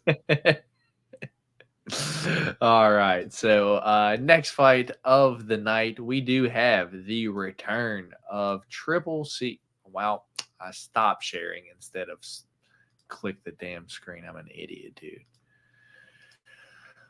Speaking of, what do you think about what do you think about him firing his? What do you think about him firing? Oh, I'm sorry. Go ahead. We'll get into it. I thought you were taking a second to pull it up. I saw. I don't know. Henry Cejudo's always gaming, so I don't know if it was actually true or not. And I listened to Santino DeFranco's podcast, and he said that he was like at fight ready like all the time still. So I don't know, dude. I don't know. But here we go. We've got Merab, the Machine Dvalishvili, taking on Triple C, Henry Cejudo. Merab is 5-0 in his last 5, 16-4 overall. Triple C, Henry Cejudo, is 16-3 overall and 1-4 of his last 5. Last loss to Aljamain Sterling, and before that, didn't fight for about 3 years. Currently, odds for this are minus 205 for Merab Dvalishvili and a plus 158 for Henry Cejudo. Merab is 33 years old, 5'6", and a 68-inch reach, while Henry Cejudo is 37 years old, 5'4", and a 67.5-inch reach. Yeah, D-Rose, I'm gonna let you break this down, brother. Go for it. Yeah, to me, I really see the fight as simple as I think it's Merab's fight to lose. I think for me, I think Henry. Not that he's not a great fighter. I do think, yeah, I mean, Henry's a great fighter. Hey, we might need to up it up a little bit more. But like I said, we can talk about it. But no, Henry's always been a great fighter. But man, I think the biggest thing for him is that, after he retired and sat on the sideline for so long, I mean, he literally sat his prime years of his fighting life, on the sideline. And although he wasn't taking damage, I just think as far as his athleticism, his fast twitch muscle ability, muscle memory, all that stuff, just being used to having fights constantly, you lose a lot of that. And I think for Henry, I do think that's a big thing. And I think for Merab, I think, coming in off his last few fights, I thought the Jan fight was going to be a lot of problems for him because Jan can self takedown. He's got sharp striking. And yeah, Merab was still able to go in there and make it look easy against Peter Yan. I think he even got a couple 10-8s in there. I don't think Merab's going to get a bunch of takedowns, but obviously he's going to keep going for him against Henry. I just think he's going to just keep doing it just to keep Henry working, just keep him busy, keep him occupied. And yeah, I think Merab controls the fight from beginning to end, and I think at the end we do see a Henry Cejudo retirement, and I think Merab gets it done. Don't think he gets a finish. I think it's by decision, but yeah, I think it's 30-27 Merab Dvalishvili with a Henry Cejudo retirement. Yeah, dude. I guess I'm gonna keep it short, D Rose. I'm gonna agree with you because I think a big part of this fight is it is 3 rounds. It's not 5 rounds. So maybe Henry could game plan a little bit, but I feel like Merab can just go balls to the wall for fucking 3 rounds easy, nonstop. And if he can't do Dude, he did it for 5 rounds against Peter Yan in his last fight. Yeah. He literally did it for 5 rounds. He fought in the 5th round like he did in the first. It was crazy. Yeah, I just think if he doesn't slow down at all, like for you to take any advantage of him, and he's just constantly diving at your ankles, like for takedowns. I know Henry is an Olympic gold medalist, but that was also like 15 years ago for him as well.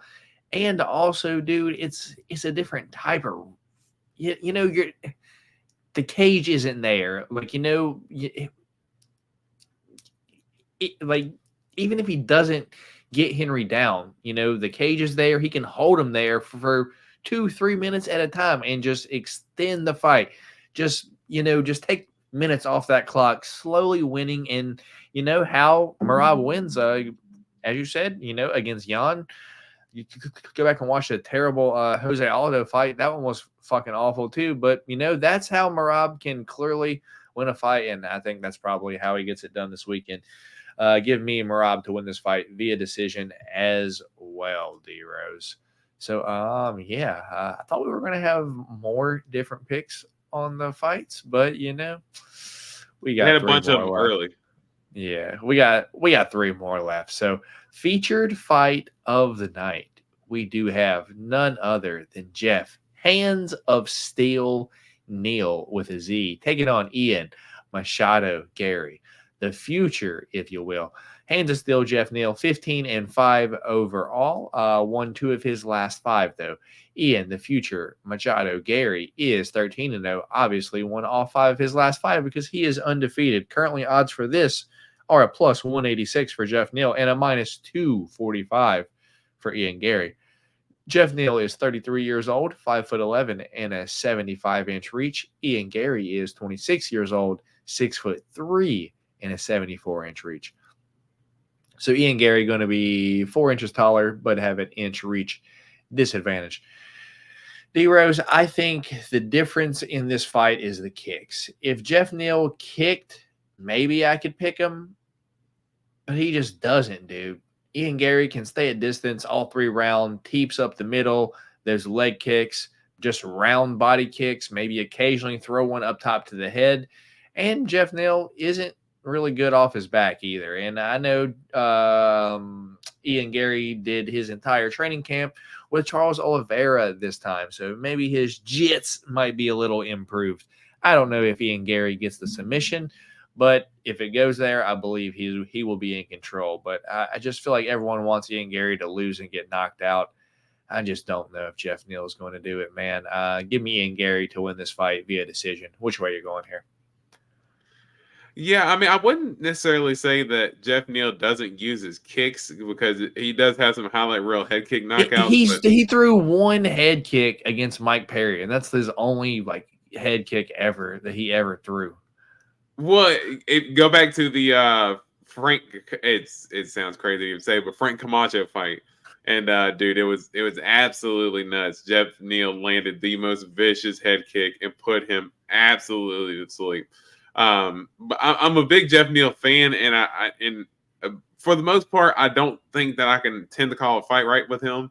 I remember the Neil Magny and Stephen Wonderboy fight that I thought both of them. I thought Jeff Neal was going to win, and then he lost, and I thought Jeff Neal was going to lose against Luke Kay and Ponzinibbio. Then he won against them, and yeah, I cannot seem to call a fight right with him for anything. The only one to call it right was Shavkat, but I think in this one, I'd see a little bit of similarities with Wonderboy and Ian Gary. And You're an animal, Silent Six. You're an animal. damn, savage. But I see similarities in the Wonder Boy fight for Jeff Neal here, just in terms of someone who is sharp with kicks, footwork, and Jeff Neal. A lot of times, if he's not able to have his opponent kind of in front of him within boxing range, I do think that's where he tends to have a little bit more trouble. I don't think Ian Gary's is going to be there to be hit. And I think Jeff Neal, he's going to be tough to put away. So I don't think he's going to be able to. I don't think Ian Gary's going to be able to knock out Jeff Neal. I also didn't think he's going to be able to knock out D-Rod either, and he did. But I've never seen, outside of that Shavkat fight, I've never seen Jeff Neal even hurt before. So I'm going to go out on a limb and say that Jeff Neal is not going to get finished. But I do think Ian Gary's is going to be one step ahead here the whole time. And I think he'll end up getting a 29-28 decision. All right, fair enough. Me and D-Rose both on the future Ian Machado Gary this week. Co-main event time, if it happens. If y'all haven't already, hit that thumbs up button for your boys over here. The Reaper, Robert Whitaker, taking on the Eraser, Bohashinia, Paulo Costa, dude. 24-7 for Paulo Costa. Only losses is to champions or current champions in a long time, dude. The Eraser Paulo Costa is 14-2 overall. Won 3 of his last 5, but barely fights. Currently odds for this are minus 265 for Paulo Costa and a plus 200 minus 265 for Robert Whitaker and a plus 200 for Paulo Costa. Robert Whitaker is 33 years old, 6 foot, and a 73-inch reach, while Paulo Costa is 32 years old, 6'1", and a 72-inch reach.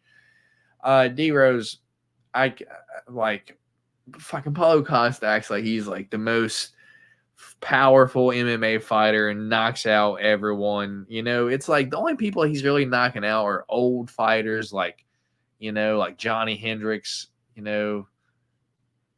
Dude, he didn't even knock out Luke Rockhold, who in his last 4 losses were That's all. What I was getting to. That's what I was getting to. It's like he's not deading anyone cold. It's like he's just bludgeoning them until they're like, okay, I'm just not going to do anything. You're just hitting me, and I don't care. I'm old and fat, and I'm ready to retire. That was when he was younger. Now that he's a little bit older, dude, he's getting tougher matchups. Since he's lost to Israel, dude, he has fought 2 times. Once against Marvin Vettori, that he changed the weight class 3 different times and then still fucking lost. And then old retired Luke Rockhold on his last leg, dude, and he almost lost that fight. Luke Rockhold hit his ass a few times, kind of stumbled him around. But my point is, couldn't get Luke Rockhold out of there, dude. Dude, Paulo Costa's ass, dude. I don't know how he's still even ranked 14 for now, dude. Give Bo Nickel to Paulo Costa, dude. That would be a fantastic next fight for Bo Nickel after Cody Brundage. I expect Robert Whitaker to do disgusting things to Paulo Costa this weekend. He might knock him out, but Paulo Costa's fucking kind of tough, to be honest. Give me Robert Whitaker to win this fight via decision. Which way are you going, D-Rose? Yeah, because you can even go back to the Marvin Vettori fight and I know obviously Marvin Vettori is an animal, but I remember there were a couple of moments where Costa was kind of landing big on Vettori against the fence, and Vettori was not even just blocking his head; he was literally just eating the shots. And you saw what the power difference when Cannonier was hitting Vettori, and we've never seen Vettori actually rocked before, and he never fell, but. Man, Jared Cannonier, you know, there's just a difference in power levels, and Jared Cannonier was even able to rock Robert Whitaker to a certain extent in their fight, but yeah, I don't think Paulo Costa has that difference making power. And Paulo Costa, if someone's kind of plotting, doesn't really have much footwork like Luke Rockhold or Marvin Vettori or somebody like that, and I know he lost the Marvin fight, but just someone within that type of style. Big kind of plotty type. I think Paulo Costa can take advantage, even Yoel Romero. But somebody who's going to be, sharp, bouncing on their feet, in and out, good counter striker. good throwing combos. As I always say for that Whitaker 1-2 head kick combo is absolutely nasty. So look out for that to land a couple times. Man, I think he can actually finish Paulo Costa. I do think Paulo Costa is tough, but I think Robert Whitaker is going to come out there with a little bit of a point to prove coming off of that Dricus fight. I heard him mention multiple times how he felt like going into that Dricus fight, he did not match Dricus's energy and intensity, and that's what ended up costing him that fight. I think Robert Whitaker is going to come in fired up this time around, and I think we can see a knockout from him and look like a vintage Robert Whitaker performance. It wouldn't surprise me, dude, because as I said, Paulo Costa's kind of ass, dude. kind of ass when he does even fight, dude. So I guess we have to make it to the fight. Is the fight even going to happen? Well, we'll see. We'll see. So it is main event time, D-Rose. This fight has been confusing the hell out of me all week when I look at the odds for this.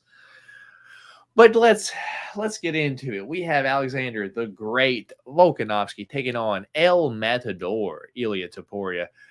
Alexander Volkanovski is 26-3 overall. In his last 5 fights, he is 3-2. Only losses is to Islam Makhachev, while Ilia Topuria is 14-0. Obviously, won all 5 of his last 5, being undefeated. Currently, odds for this are a minus 128 for Alexander the Great Volkanovski and a plus 100 for Ilia Topuria. So Alexander Volkanovski about a minus 130, your favorite, and Ilia Topuria about plus 100, your underdog right now.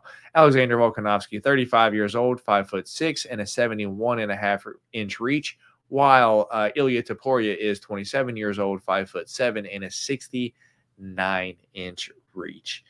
D-Rose, I'm going to let you break it down and make your pick, brother. This has been super tough for me to pick. I told you earlier, I've been going back and forth. This is another one where I can make a case for both fighters. Obviously Alex, the decorated champion that he is. We know the resume that he has at 145 and everything. And I think for Ilia, he has all the momentum in the world coming in. He has all the, the finishes and the brutal style and the confidence. And as we were talking earlier, he has his UFC bio and all this stuff updated to, UFC champion. He has a documentary coming out, basically Road to the Championship and stuff like that. And talking about how he is the champion now before it's even happened. So we love the edge that he brings. Good boxing, good power, and he's always a dangerous fighter. I think for Volk, the biggest difference for me is I think for Volk coming off the Islam fight, it's very easy to overlook Volk because he came off of that fight. But let's also not forget that we know the circumstances behind that. Took the fight on less than a week's notice, going up a weight class, going against the number 1 pound-for-pound fighter in the sport. That was going to be a tough task for Alex Volkanovski, and even tougher knowing that he was drinking, basically weeks going into that fight. By the time he accepted it, he was, basically drunk by the time he accepted the fight. I think for me, I think the danger that Islam brought with wrestling, kicking, punching, striking, I think there's a danger element that he has everywhere versus I understand that Ilia does have a good submission threat, but in terms of the striking, and his wrestling is not the greatest, but in terms of his striking as well, I just think Volk, he has more of the boxing just to worry about. I think it's just a little bit more one-dimensional, and I think that's where Volk can take advantage. I think we saw in Ilia's fight against Bryce Mitchell as well. We saw Bryce Mitchell get the takedown against Topuria, so I think that's something that Alex can use as well. I just think he has just more tools in the toolbox: leg kicks, good footwork, great IQ. just championship rounds, just going those championship rounds time and time again. I just think it's going to be, just Volkanovski having the experience. I'm going to go Alexander Volkanovski. I'm going to go by decision. I might look at a straight wager for 4-5 decision with Alexander Volkanovski, but yeah, I'm looking at Alex to get the job done this weekend and bounce back from that Islam loss. I feel you, D-Rose. I feel you. And my thing with this fight, dude, is it's like I would think Volk would be a minus 300 favorite. You could get Ilia like plus 220. That's what I feel like it should be. But it's not, dude. And the odds are way closer. This is like the best chance that you're going to have the bet on Volk in a long time. So I see why you're going there. But as the chat's saying,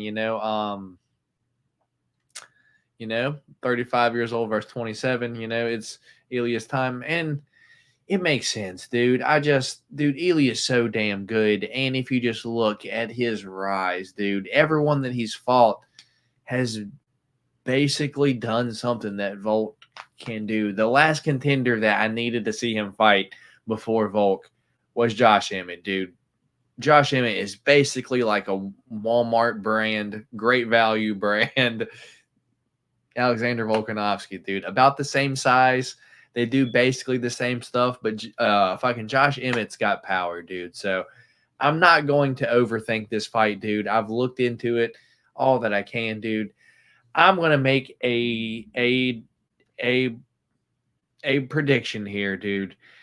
And it's going to be kind of the same as yours, but I'm going Ilia Topuria via points, dude. I think it looks a lot like the Josh Emmett fight. I think he ends up rocking Volk at least once every round. If he don't finish him, dude, I think he'll rock Volk once at least every round, stumble him around the octagon, and just do enough every round to get the points. And Ilia Topuria via decision right now, points is plus 500, dude. I don't mind that belt. Ilia via points, dude. I think it looks a lot like the Josh Emmett fight, and that's only if Volk is recovered enough after that damn head kick. Because I know he's kind of making a big thing about people are saying I'm too old, this, and this.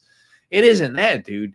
I'm worried about the damage that you took with a head kick 3 months ago. Are you recovered enough? How is your brain? Like, are you recovered enough to where once you get hit with a hook one time, it's just going to shut off? So I'm going and new this week, Ilia Topuria to defeat Alexander Volkanovski. Give me Topuria to do it, brother. I'm excited for this weekend of fights, man. Yeah, no, it should be a good fight card, and I'm going to be interested to see who our pig champ fights are going to be, because it'll let me know how much root and interest that I'll have in certain fights that I might not have otherwise had. Yeah, dude. Have you guys seen this sports bet ad with Volkanovski in it? I don't think I have. What about you, Deros? No, I've not. Yeah, it's a 27-year-old versus 35-year-old. It's Ilia's time. That's what I'm thinking. Ilia and new gym card collecting. The only new thing Ilia is getting is a buy of 14-1. Oh, goodness. I believe in Volka. Let's go.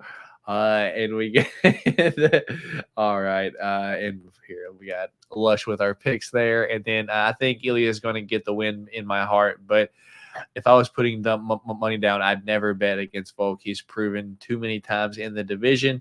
Saturday fights, Sundays, my B-day. That's what's up, Derek. Ilia will be 14-1, maybe, dude. D-Rose, a bet that I have already kind of parlayed up for the main event, and hopefully it hasn't changed too much, was the fight to start round 3. Yeah. The fight to start round 3 is minus 220. I feel like that's a solid parlay piece for the main event. It's like it's 5 rounds. Volk's not ever. I think if I can finish Zombie in round 4. So it's like even when Like even Zombie, it like fucking took him to round 4 to finish. So, I like the fight to start round 3, minus 220. Solid parlay piece, in my opinion. What about you, D Rose? Anything yourself there? Yeah, I mean, I really like that. You mean in terms of the main event or the whole card, or Yeah, like in yeah. terms? Yeah, I mean for the main event, I think I like. I got to look at the exact line, but I think I like Volkanovski. I think I like that 4-5 decision there in the main event, and I do think for the whole card, man. I haven't looked at it up and down entirely, but yeah, that Mackenzie Dern by decision, dude, at plus 460, I could see Amanda Lemos doing just enough to survive, but doing just enough to get dominated in the same sense as well. So yeah, I could very well. And funny enough, literally as I'm saying that, I was scrolling down FanDuel, and odds went down on or like Amanda Lemos went from like plus or minus 150 to like minus 148 now. So like the line's starting to come down on her a little bit. So I might want to go ahead and jump on this Mackenzie Dern line before I end up talking into Mackenzie Dern by points plus 480 now. Oh, as we're sitting here talking about it. Aha, it keeps going up. I like that. Dude, I like it. I might try to wait it out and see, but man, I really like that line. I really do. Gotcha. All right, brother. Well, yeah, with that being said, let's make our pick champ and let's get out of here, D-Rose. So you shout out Lush Lemaine for keeping track of our picks because he is an absolute trooper for, doing that every single week because it's hard to keep track of, to be honest. I don't remember this week at all. So you guys picked different on Woodburn versus Oban Elliott, Quinlan versus Barlow, Zhang versus Hiberio, Lima versus Tafa, Hernandez versus Kopylov, and Volkanovski versus Topuria. So being a pay-per-view this week, we're going to pick 5 of these and for the pick champ. So D-Rose has some extra chances to keep it this week, and I got some extra chances to win it this week. So I just got to throw one of these out. Yeah, I guess it'll be the first one. Val Woodburn, Oban Elliott. Let's toss that one out because, Thank you. Yeah, I mean, what are we doing here? I don't know. I was worried about that. I'm confident Danny Barlow gets it done. Not too confident in Zhang Hiberio, but Zhang lost the Askar Morozov, so, what can you do? Lima Tafa, that could go either way. Hernandez Kopylov, that's kind of a scary one. And Volkanovski, Topuria. Yeah, I've been on Topuria a while, so why change now, dude? So for the pick champ this week, it'll be all of those, but the first one. So we're gonna do best out of 5. So shout out Lush Lemaine for keeping track of those for us, and hopefully I'll hit a clean sweep all 5 this week, and then D Rose will be eating stinky socks, dead fish, and rotten egg all 3 of those because that would do, dude, that would be perfect. Like I clean sweep you and you got to eat 3 and they're all terrible. That's what's happening. That's what's happening. Or I clean sweep you, and instead of you getting all 3 great candies this time around, you get the all 3 shit bags next week. That'd be sweet justice. Anyway. So good luck, you guys. Let's get some money this weekend. And quick question: do either of you know how many times both of you guys have won the pick champ? I know last year I had a lot. D Rose been had of it a lot this year. If anyone, I always start the year strong. You always end the year strong. So it's always. Yeah. It's always kind of, I would say it's close. Yeah, who knows? But yeah, it's definitely competitive though. Yeah, we'll be able to tell you the end of this year because Lush been keeping track for us, but D Rose absolutely smoking me. Yeah. With that being said, today's Wednesday, so podcast obviously happening right now. It's over today. Change the cheddar will be Friday. D Rose. I don't want to beg you, but if I could get you on here for Change of Chatter Friday at 10, that would be great because for pay-per-views, I would like to try to have a guest, and I don't think I can get anyone on here this week, kind of short notice. I would appreciate it if you come on here for Change of Cheddar Friday. That'd be fun, just last minute post weigh-in bets. And, it's Friday night. It's 10 o'clock. It is what it is.